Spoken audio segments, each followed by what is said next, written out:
La frontière séparant le Royaume-Uni de la République d'Irlande s'étire sur 499 km de long. Vous êtes entré en United Kingdom et respectez les limitations de vitesse. En grande partie, elle sépare en deux la province de l'Ulster. Son extrémité orientale marque également la frontière entre les provinces de l'Ulster et du Leinster. C'est la seule frontière terrestre entre les deux États. Comme d'autres frontières à l'intérieur de l'Union européenne, elle est considérée comme une frontière ouverte dont le franchissement est autorisé sans restriction. Grianan au Valaillac est un fort préhistorique circulaire appelé Ringfort, datant de l'âge du bronze. Bâti sur la colline de Grianan, ce fort est devenu un site archéologique majeur, source de mystères et de questionnements, qui aurait été occupé de l'âge du bronze jusqu'au XIIe siècle.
Détours et des détours dans Londonderry pour tenter de se garer. Nous avons fini par trouver un parking à une centaine de mètres du cœur de la ville.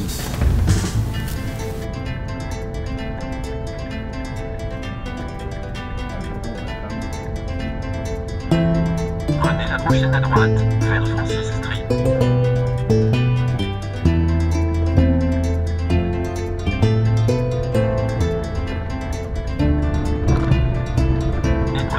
Sortie vers l'île de Diamant. Entrez dans le rond-point et prenez la deuxième sortie.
seconde ville plus grande d'Irlande du Nord après Belfast, Derry, ou Londonderry, est une ville fortifiée.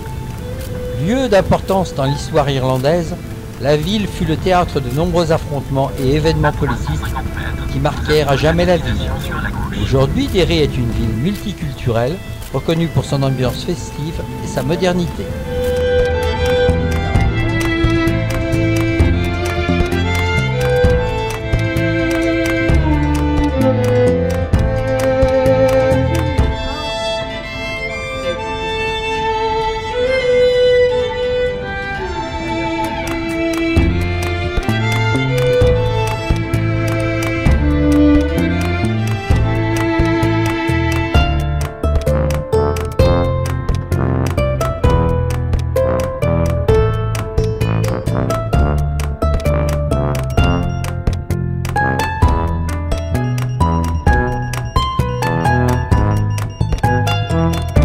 Le Derry Peace Bridge est un pont tout neuf qui enjambe la rivière Foyle.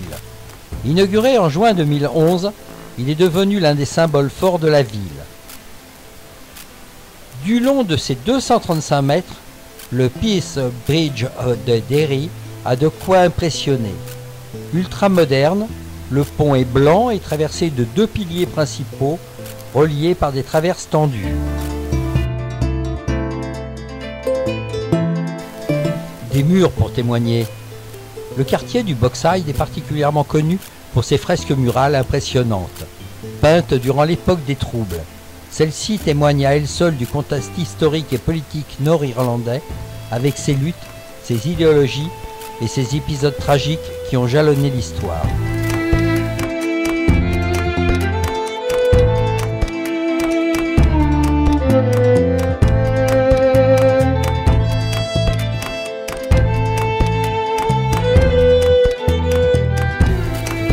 Le Bogside est un quartier catholique de la ville. Sa proximité avec le quartier protestant Fountain est responsable d'un des plus lourds épisodes du conflit nord-irlandais, celui des troubles et du Bloody Sunday.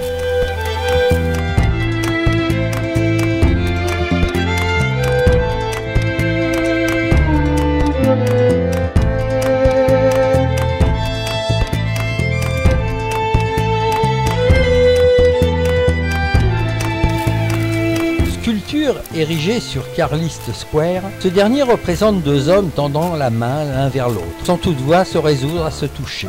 Un symbole fort qui retraduit ici toute la complexité du conflit nord-irlandais.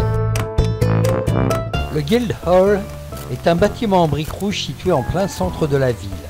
Il sert de nos jours d'hôtel de ville. On lui apprécie son architecture chaleureuse et surtout ses magnifiques vitraux.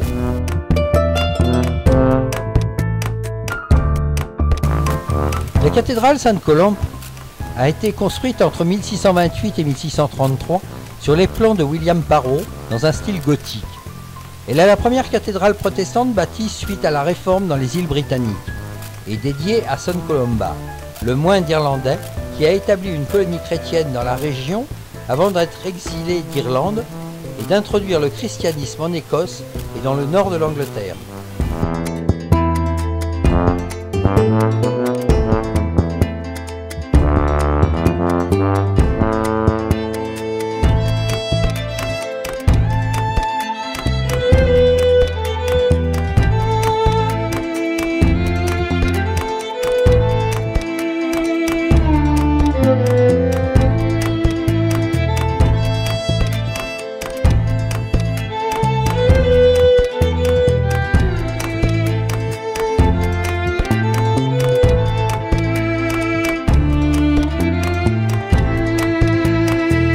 Le village artisanal de Derry est une oasis culturelle au cœur d'une ville animée. Reconstruction d'une rue du XVIIIe siècle et de la place du XIXe. Le village artisanal offre un mélange éclectique de boutiques d'artisanat, d'appartements avec balcons, de restaurants et de cafés. La canopée sur la place du village et la chaumière sont des lieux idéaux pour les loisirs.